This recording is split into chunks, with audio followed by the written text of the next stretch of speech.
Hello friends, আশা করি তোমরা সবাই ভালো আছো। আমিও ভালো আছি। শিম আলুর তরকারি এইভাবে রান্না করলে কিন্তু সবাই চেটেপুটে খেয়ে নেবে। অনেক সময় কিন্তু বাচ্চারা শিম আলুর তরকারি খেতে চায় না, এইভাবে কিন্তু তাদের রান্না করে দিলে তারাও খেয়ে নেবে। আর এটি কিন্তু গরম গরম ভাত বা রুটির সাথে খেতে কিন্তু দারুণ লাগে। চলো আজকে তাহলে এটি কিভাবে করব সেটি তোমাদের সাথে আজকে আমি শেয়ার করব। এটি করার জন্য দেখো আমি এখানে কিছু আলু এইভাবে কেটে নিয়েছি, শিমগুলো ভালোভাবে ধুয়ে এইভাবে কেটে নিয়েছি, একটু আদা আর একটু কাঁচা লঙ্কা নিয়ে নিয়েছি, কিছু পেঁয়াজ এইভাবে কুচি করে নিয়েছি। আর এখানে দেখো গোলমরিচ, ধনে, জিরে আর শুকনো লঙ্কা নিয়ে নিয়েছি। এটা দিয়ে আমি একটা ভাজা মশলা তৈরি করব। দেখো এটিকে আমি প্রথমে শুকনো কড়াই একটুখানি টেরে নিলাম।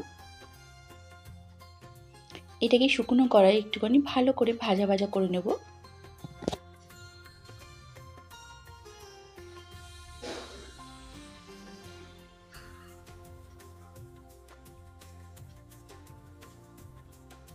ভালো করে একটু ভাজা ভাজা করে নিতে হবে, দিয়ে এটাকে গুঁড়ো করলে একটা ভাজা মশলা রেডি হয়ে যাবে।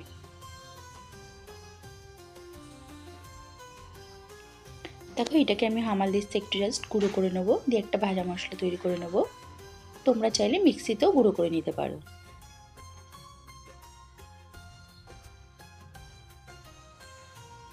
দেখো আমার মশলাটা কিন্তু ভাজা মশলাটা কিন্তু রেডি হয়ে গেছে।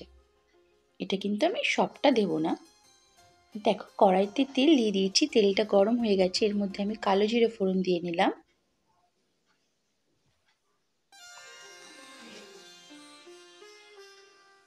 কটা কাঁচা লঙ্কা দিয়ে দিলাম, দিয়ে ফোড়নটা একটু নাড়াচাড়া করব আমি।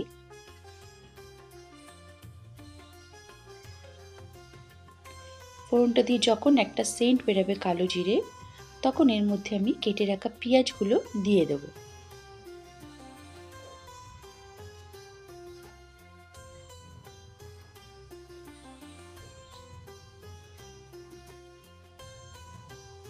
দেখো এবার এর মধ্যে দিয়ে একটা সেন্ট বেরিয়ে যাচ্ছে। এবার এর মধ্যে আমি দেখো কেটে রাখা পেঁয়াজগুলো দিয়ে দিলাম, দিয়ে পেঁয়াজটা একটুখানি ভাজা ভাজা করে নেব।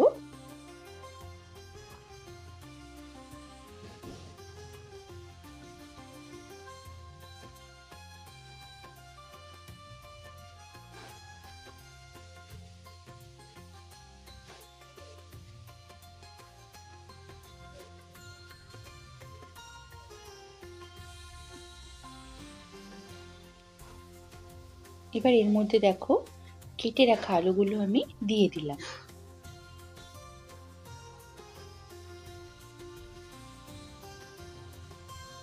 আলুগুলো দিয়ে একটুখানি ভালো করে নাড়াচাড়া করে নেব।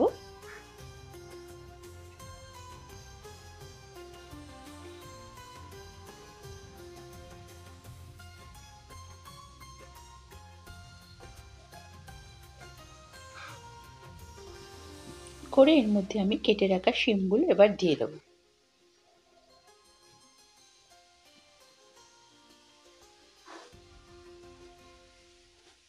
দিয়ে আবার ভালো করে একটু নাড়াচাড়া করব।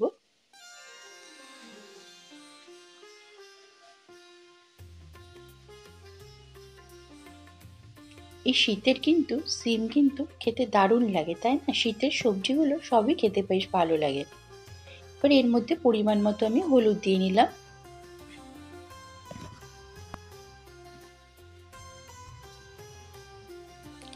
পরিমাণ মতো নুন দিয়ে নিলাম,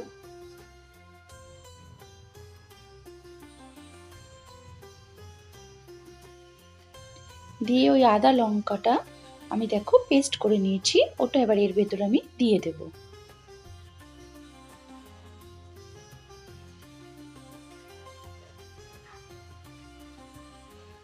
এটা দেখো একটুখানি কিন্তু ভালো করে শিমটা আর আলুটা ভাজা ভাজা করে নিতে হবে, যাতে শিমের গন্ধটা না থাকে।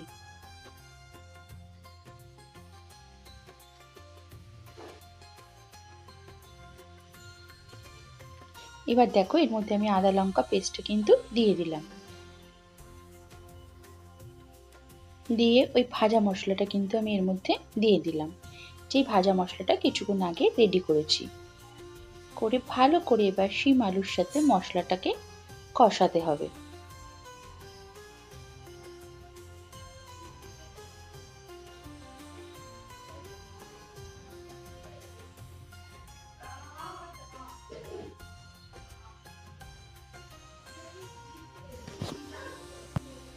মশলাটা ভালো করে কষাতে হবে।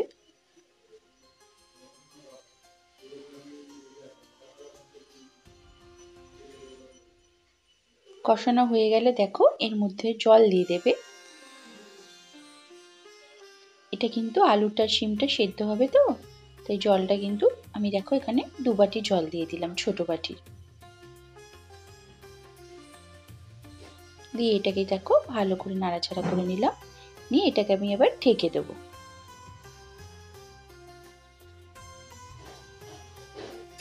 ঢাকা খুলে দেখো, এটা দেখো আমার কিন্তু হয়েই গেছে। শিম আলুটা দেখো আমার সেদ্ধ হয়ে গেছে।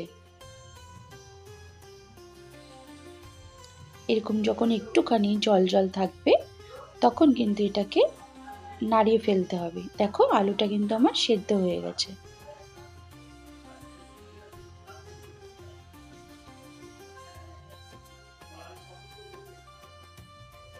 দেখো এটাকে কিন্তু আমি এবার নামিয়ে ফেলবো।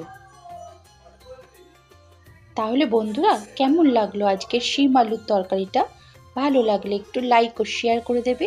আর যারা আমার চ্যানেলটাকে এখনো সাবস্ক্রাইব করোনি, একটু ঝট করে সাবস্ক্রাইব করে দিও তো। আর এটি গরম গরম রুটি বা ভাতের সাথে কেমন লাগলো অবশ্যই কিন্তু আমাকে কমেন্টস করে জানাবে। একবার কিন্তু এটা বাড়িতে অবশ্যই ট্রাই করে দেখতে পারো।